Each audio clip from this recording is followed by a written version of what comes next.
So, welcome to East Village, New York for the final instalment of DevLearn 2015. Now, the observant among you will notice that this is not Las Vegas, but I'm here for a few days to speak to some customers and connections.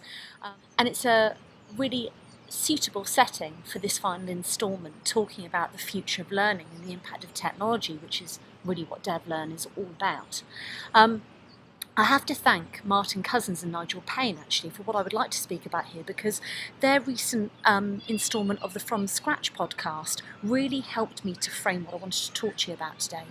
Now, Martin Cousins mentioned a piece of research undertaken by Deloitte and MIT, looking at high-performing companies and high-growth companies, and looking at concepts like Uber and Airbnb. And in fact, I'm staying in an Airbnb at the moment. This is where I'm recording it from, which are really transforming the way that businesses deliver services to their customers, and of course the way that we live our lives.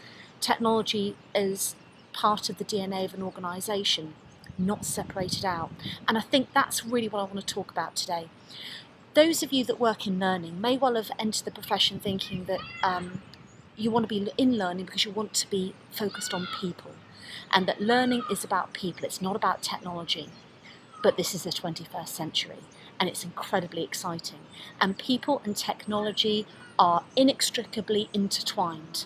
This is the way that we live our lives. At the moment, I'm speaking to you from a rooftop, using my Mac, using QuickTime. I'll use iMovie later to edit this video. I'm able to do this. I can create podcasts, I can upload media, I can create content. But then today I can find great restaurants to go to. I can use my maps to go over to the High Line in Chelsea. It's part of my life. So if you've got the Venn diagram of people and technology in organisations, there's not much of a gap. Both those circles are really overlapping. And that's really the transformation and the talent challenge for organisations in the 21st century. So really, technology needs to be part of the DNA of an organisation, not a separate department, not locked away in IT. And equally, learning can't just be about programs.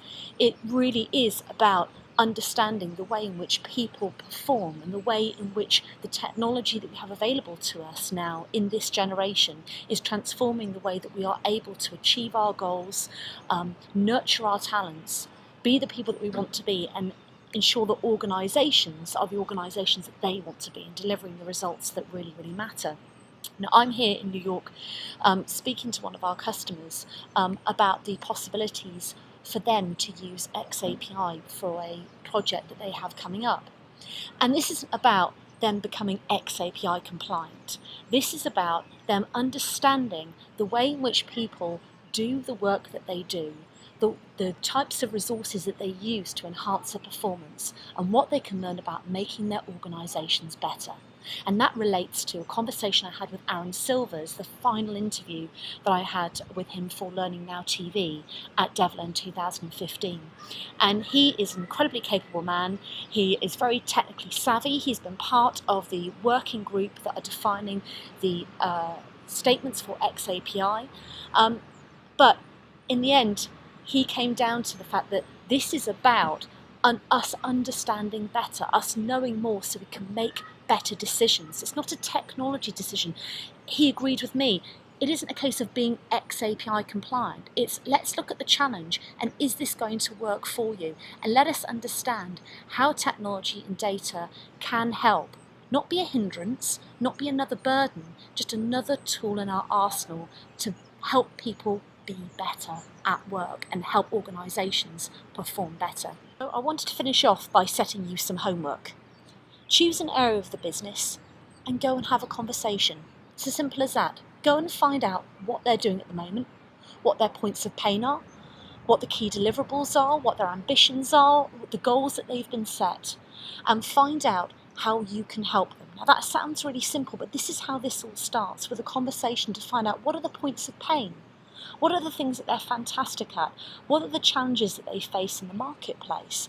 What are some of the skills gaps that they have? And by developing this rich picture, rather than just finding out whether or not they need a particular program or the results of a performance review, if you get under the skin of how things work around here, or how things could work better around here, or how what we do around here could help somebody else in the business, then you're on the right track.